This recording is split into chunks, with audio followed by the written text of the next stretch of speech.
Restez connectés aux Outre-mer avec outremernews.fr. Aujourd'hui, 8e édition de Jeunesse Backroad Urban, manifestation organisée par Alternative 119, axée sur la création d'entreprises et l'insertion professionnelle.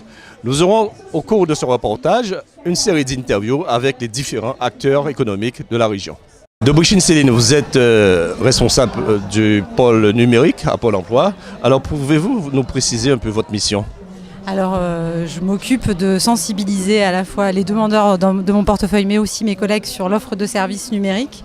On a de plus en plus de personnes qui ont besoin du numérique aujourd'hui.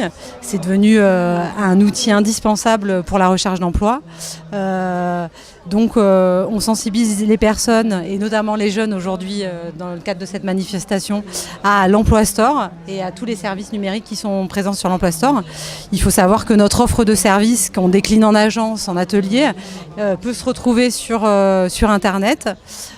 Sur le site de l'Emploi Store, c'est gratuit et donc il y a des ateliers qui vont vous aider à la fois sur le champ des CV, lettres de motivation, simulation d'entretien d'embauche, mais aussi aider à travailler le projet professionnel.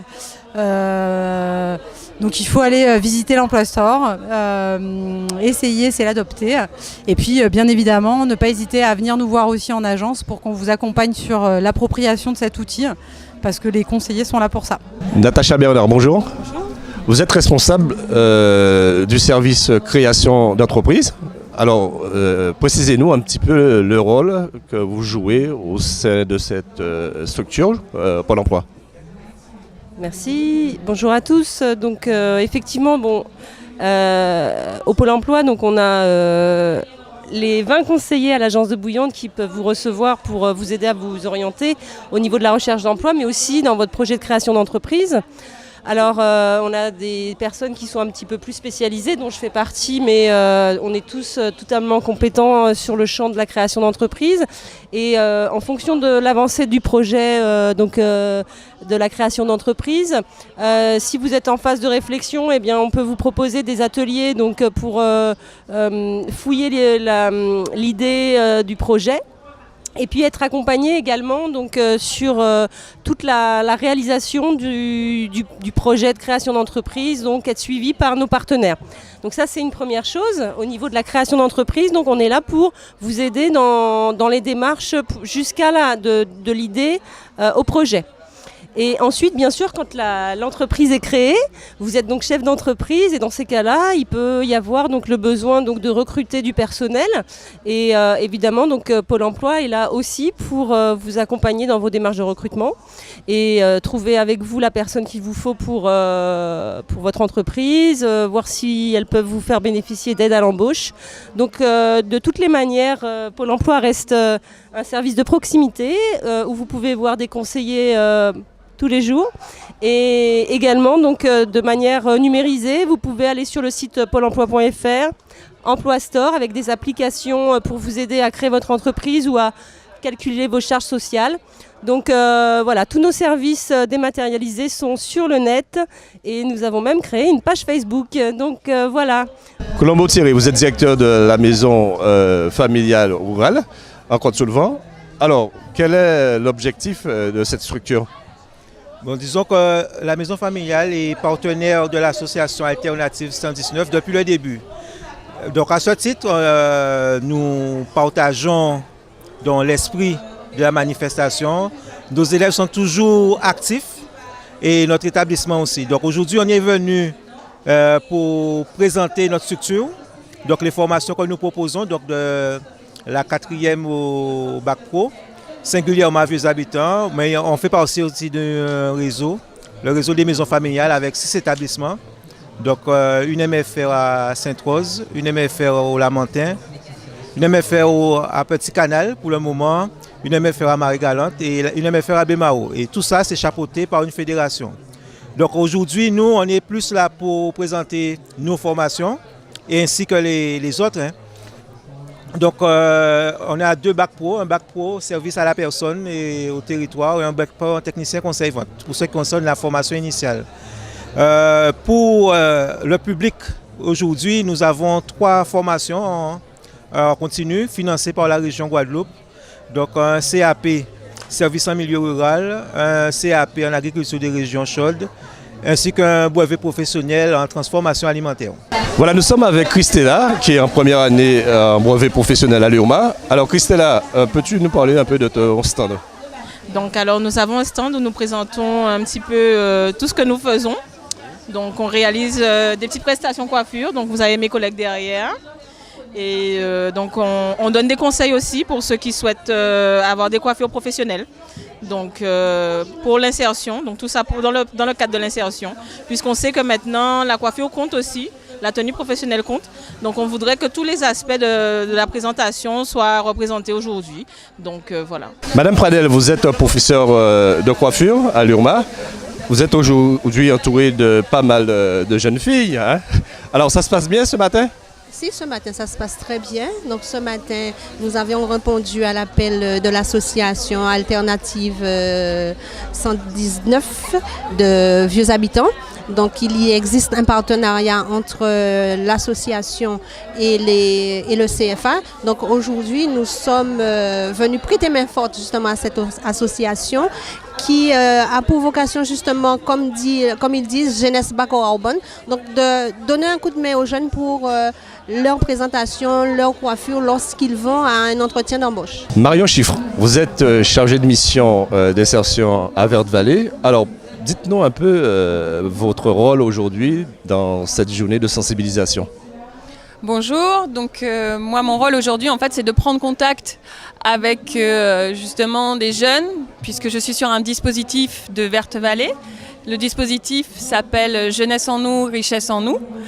Nous accompagnons en fait pendant 4 mois des jeunes de 18 à 25 ans qui sont ni en emploi ni en formation et qui ont des difficultés.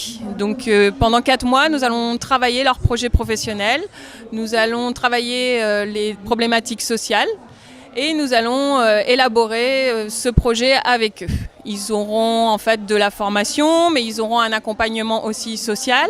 Ils auront des sorties pour découvrir des nouveaux métiers. Ils auront des sorties pour travailler leur culture aussi. Donc on a des sessions de musique avec les membres d'Akio. Là, on sort de 4 jours de bivouac au Lamentin.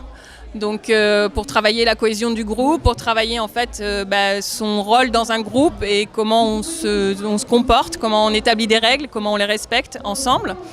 Et au bout de 4 mois, le but est qu'ils sortent soit en formation, soit en emploi, soit avec un projet en fait. Vraiment le but c'est d'avoir un projet et pendant 4 mois de les accompagner, un accompagnement renforcé. Nous sommes 3 chargés d'insertion sociale et professionnelle à travailler sur ce dispositif spécifique de Verte-Vallée.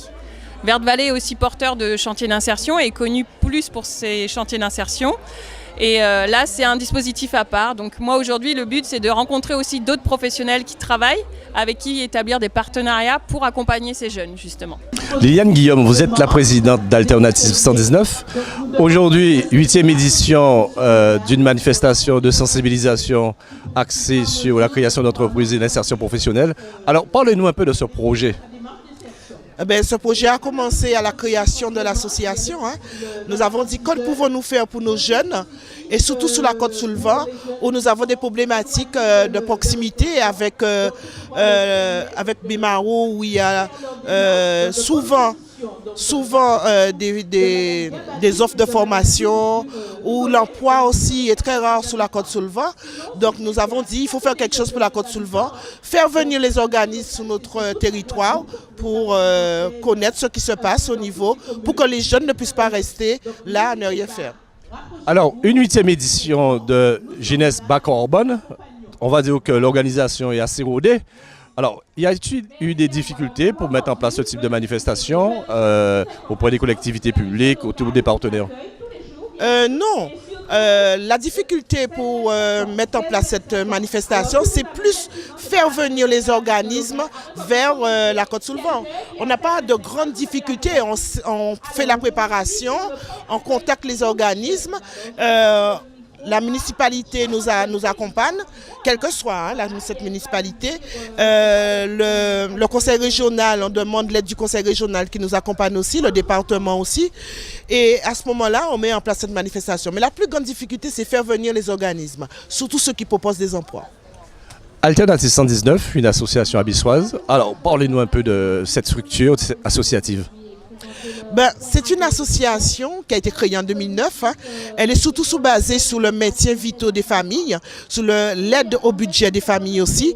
Donc nous avons créé une épicerie solidaire et cette épicerie solidaire vient en aide aux familles en difficulté, qui a des difficultés justement à nourrir le foyer. Alors au niveau de cette association aussi, vous allez trouver des ateliers de vannerie, de couture. Vous allez aussi trouver un atelier, un groupe de parole. C'est très important, c'est assez récent, un groupe de parole, parce que nous savons les difficultés que rencontrent les familles, les personnes aujourd'hui. Donc nous avons mis en place un groupe de parole le 1er et le 3e samedi de chaque mois. Jocelyn Lépente, vous êtes inspecteur départemental à la sécurité routière. 57 morts depuis le début de l'année, un bilan, on va dire, assez lourd. Alors, une petite analyse un petit peu sur vos actions de sensibilisation et de prévention. Oui, bien notre action, bonjour, IDSR. Donc, ce qui est regrettable, malgré notre bonne action que nous avons eue en 2015, et nous déplorons plus de 57 décès sur nos routes. C'est que tout le monde en déplore. Hein. Mais malheureusement, nous espérons tout de même l'an 2017 sera une année encore meilleure. Donc nous comptabilisons 57 décès, contrairement à l'an dernier 50, voyez-vous, il y a un plus 17. Donc notre action mène à sensibiliser les gens sur la conduite, à avoir une bonne comment dire, le respect de la route, respect des autres. La limitation de vitesse, malheureusement, ce qui fait un grand défaut chez nous. Les distances de sécurité, les distances d'arrêt qui ne sont pas respectées. Et ce qui fait que nous déplorons le temps de mort. Et encore, il ne faut pas oublier la consommation d'alcool. La consommation d'alcool est un petit peu erronée ici en Guadeloupe parce qu'on dit un petit punch, mais lorsqu'on a pris un petit punch, pratiquement ça équivaut le double. Et c'est ce qui fait que le plus souvent, nous avons affaire à des gens qui sont un petit peu au-delà du taux légal autorisé pour pouvoir conduire. Voilà, nous sommes avec Tamara et France-Lise, deux jeunes étudiantes à l'URMA. Alors, France-Lise, comment se passe cette journée? Cette journée se passe super bien.